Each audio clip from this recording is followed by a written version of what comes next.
Hey everyone, how's it going? Hope you're well. Today I am here to talk to you about all of the new 360 cameras that have been released in 2019 so far. So I don't know if you remember, but at the end of last year, kind of at the start of this year, I did like a summary of all the cameras, all the 360 cameras that have been released that are out. And I basically said what they're really good at, what they're kind of good at, what they're average at, and what they're bad at. Because I get a lot of questions. The most common question I get is, which 360 camera should I buy? Because there are so many. So I'm going to do the same thing now. It's been like 6 or 7 months since I made that video. And there have been a few more that have been released. So people are again asking me, what about this one? What about this one? You didn't include this one. And so I'm just going to do a quick update. I'm only going to include the new 360 cameras that have been released since the start of 2019. So without further delay, let's get started. And the first camera I'm going to talk about is the Vuse XR. So the Vuse XR was released early this year, and it is a dual 180 and 360 camera. So as you can see, this is in 180 mode, and you just pop the lenses back in like that, and now it shoots in 360 degrees, and then you just press the button and it comes out again. So in this mode, in the 180 mode, it can shoot 3D video as well as 180, so 180 and 3D, which works in certain situations. I'll talk about that later. And in the 360 mode, then it can shoot 5.7K 360 video, which is pretty high quality, very high resolution. Does this camera have any outstanding features? Well, actually, I think the most outstanding thing about it is the design of the camera itself, because it is so ergonomically designed for your hand, for handheld use. You can attach a tripod or a selfie stick to the bottom.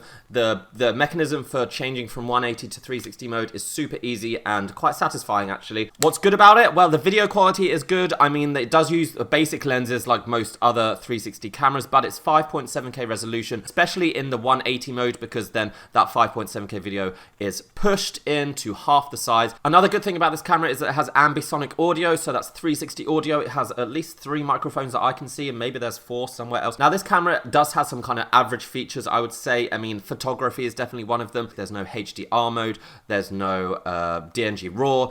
Now, as for what is bad, I would say the lack of manual control. The app is fairly basic. There's not that much control you have over the camera. Now, some other points about the Vuse XR, which I haven't mentioned. The battery life is fairly average at about an hour. You have a external memory card, so you can just put your memory stick in there, and there is a USB-C port for transferring files. There is no removable battery, so the battery that you have in there is the one you have to live with. Okay, so moving on to the Insta360 Evo, which is a very similar camera to the one we just talked about. It's another dual 180 and 360 camera, this time from Insta360, who are famous now for making the Insta360 One X, which is probably the most popular 360 camera ever. But this is their attempt at making a dual device that can also shoot 180-degree video, and they do a pretty good job of it. Now, what I would say is outstanding about this camera is the fact that it can shoot HDR video. So that basically really ups the dynamic range. It shoots 3 exposures in one, and it's video, not photo, so that's not that common. Also, what's very good is the fact that you can manually control pretty much everything about this camera. The app has so many options. It has so many, like I say, options for controlling, for changing settings. Also, it can also shoot 5.7K video in both 360 and 180, so that is another great feature. Another good thing is the photography capabilities of this camera are also pretty good. You can shoot DNG RAW, which is also always a great option. It also has good stabilization, so if you did want to move around with the camera, I wouldn't recommend it when shooting in 180 mode. But yeah, it does have the similar stabilization to the One X. The areas where this camera struggles, I would say primarily is in the design. I mean, it's just a very basic design. You kind of have to manually press here, fold it around.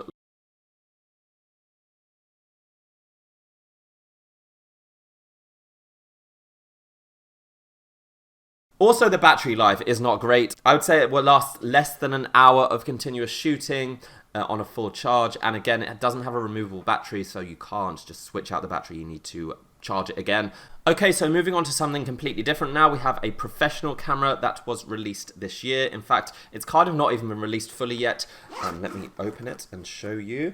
Right, and here it is. It is the Pilot Era, and as you can see, it's got multiple lenses, and it's even got a LCD screen. There we go. I'm just updating the software apparently right now. So yeah, this is one of the more unique 360 cameras ever that I've ever used, and it's a professional camera. It can shoot 8K video, and it can go down to 6K, 4K at higher frame rates.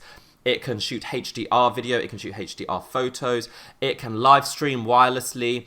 It's got its own internal memory, 500 gigabytes. It's got its own processor, which basically allows it to stitch video inside the camera itself, so you don't need to connect it, you don't need to transfer the files over to a laptop or a PC. It basically can do everything within the camera itself. And obviously with this screen, you can view your files, you can view your photos and videos straight away. And so that is basically its main selling point. That's its number one feature, is its all-in-one system, all-in-one workflow. You don't need to connect it or use any other device. Now, as for what is more good rather than outstanding, I would say the video quality is good, but it's not, I mean, mind-blowing. While it is 8K video, the resolution is very high.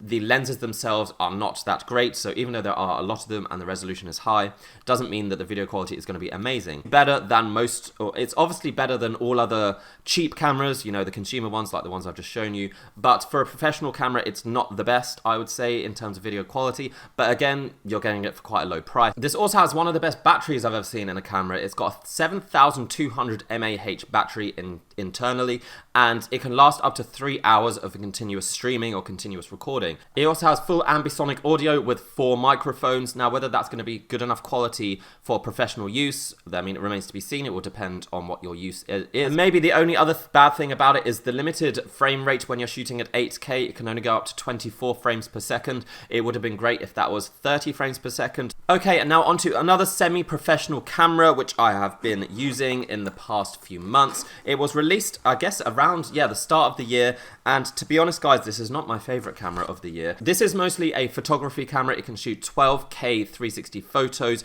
with these multiple lenses. There's even one at the top there.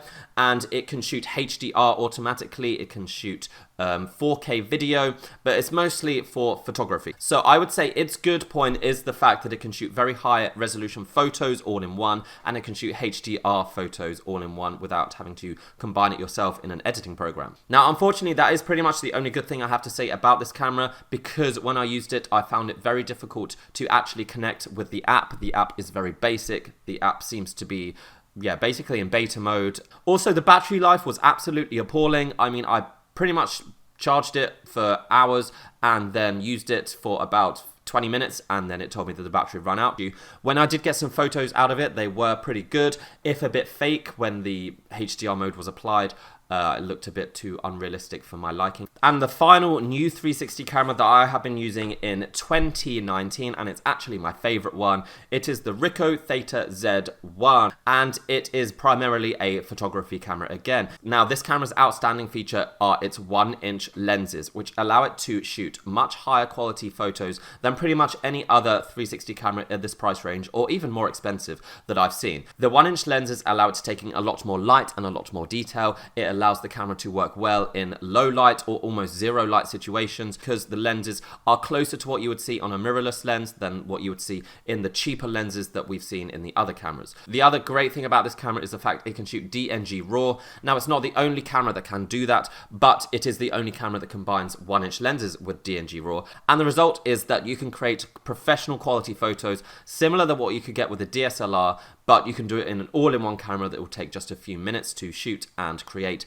whereas with a DSLR, it could take a lot longer than that. This camera's also got a great app. It's got an app that allows you to change aperture, it allows you to change ISO, exposure, pretty much any manual control that you would get with a DSLR, you can do with this camera. It's actually the only 360 camera that has a variable aperture, which gives you a lot more control over how much light goes into those lenses. What's average about this camera is the video quality. Unfortunately, it was not bumped up to higher than 4K. The last camera in this line was also 4K, so they kept it the same. And I would say maybe the only thing that's bad about this camera, I mean, it depends on who you are and what you're going to use it for, but maybe the price. It is quite expensive at $999. However, I would say that this is a camera mostly targeted at professionals, people who are going to earn money from it. Actually, again, the only other bad thing I would say is the limited internal memory. It's only got 19 gigabytes of internal memory, and there is no way to expand it. There is no SD card slot. There is also no external battery, so you are stuck with the battery life, but the battery life is not too bad. So yeah, guys, that's it. That's 2019 so far in terms of the 360 cameras that have been released and that I've used.